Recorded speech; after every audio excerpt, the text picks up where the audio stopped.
Assalamualaikum warahmatullahi wabarakatuh. Salam dan bahagia Bapak Ibu Guru Penggerak. Saya Marzeno, calon guru penggerak Angkatan 9 dari Kabupaten Buton Utara, Provinsi Sulawesi Tenggara.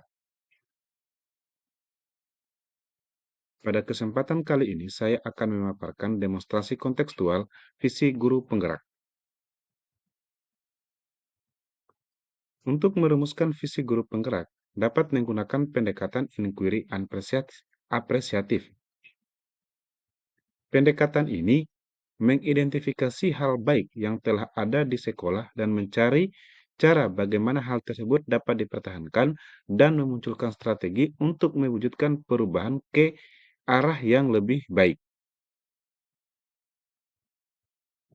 Agar dapat menerapkan pendekatan inquiry apresiatif, maka langkah yang dapat dilakukan adalah dengan metode Bagja. Metode Bagja terdiri dari B. Buat pertanyaan utama berisi pertanyaan-pertanyaan untuk menentukan arah penelusuran. A. Ambil pelajaran. Dimaksud untuk memandu bagaimana pengalaman positif dari individu atau kelompok atau komunitas lain yang nantinya akan kita jadikan sebagai pelajaran. G. Gali mimpi. Gali mimpi berupa narasi keadaan ideal jika prakarsa perubahan telah terwujud. J. Jabarkan rencana. Jabarkan rencana dapat mengidentifikasikan tindakan-tindakan yang akan dilakukan. Dan yang terakhir adalah atur eksekusi yang dapat membantu transformasi rencana menjadi nyata. Berikut ini visi guru penggerak yang saya buat adalah menciptakan lingkungan pembelajaran yang inovatif, kreatif, dan berorientasi pada hasil, sehingga dapat menghasilkan generasi yang kritis, mandiri, dan berdaya saing yang tinggi dalam menghadapi tantangan global.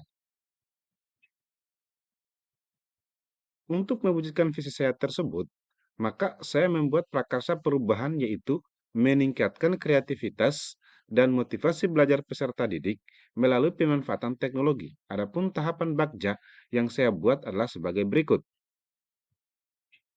Yang pertama, buat pertanyaan utama.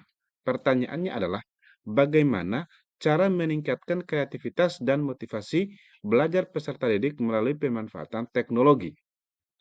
Tindakan atau penyelidikannya antara lain melakukan diskusi dengan kepala sekolah dan rekan sejawat, mencari referensi dan praktik baik tentang cara meningkatkan kreativitas dan motivasi peserta didik melalui pemanfaatan teknologi, dan mencari tahu karakter peserta didik berdasarkan asesmen diagnostik.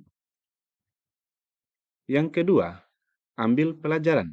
Pertanyaannya, siapakah guru yang ahli di bidang teknologi dan selalu memanfaatkan teknologi dalam pembelajaran di kelas?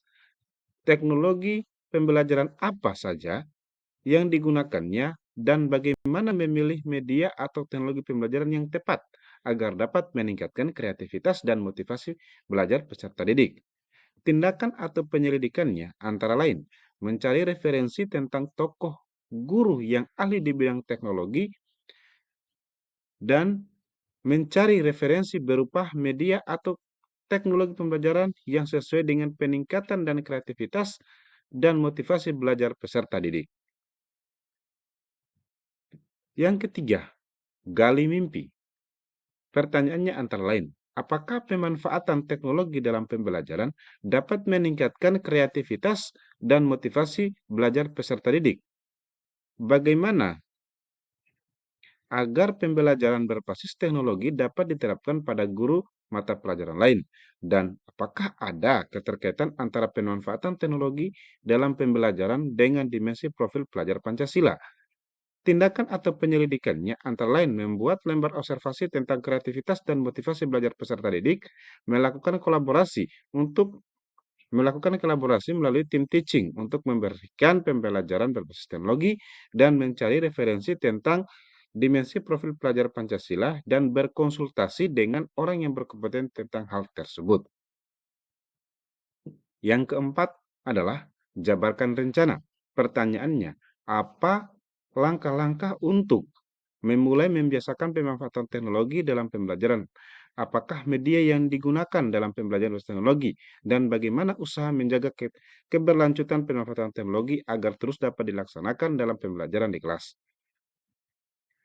Tindakan atau penyelidikannya adalah membuat perangkat pembelajaran LKPD dan juga instrumen penilaian yang tepat, mencari media pembelajaran berbasis teknologi yang tepat sesuai dengan karakteristik peserta didik dan materi pembelajaran, serta pemberian reward pada peserta didik yang memiliki kreativitas dan motivasi belajar yang tinggi. Yang kelima atau yang terakhir, yaitu atur eksekusi. Pertanyaannya, siapa yang bertanggung jawab memonetir? Yang kelima atau yang terakhir yaitu atur eksekusi. Pertanyaannya, siapa yang bertanggung jawab memonitor agar jalannya kegiatan pemanfaatan teknologi dalam pembelajaran dapat berjalan dengan baik dan konsisten? Tindakan atau pendidikannya adalah membuat jadwal kegiatan pembelajaran menggunakan teknologi yang berbeda setiap minggunya.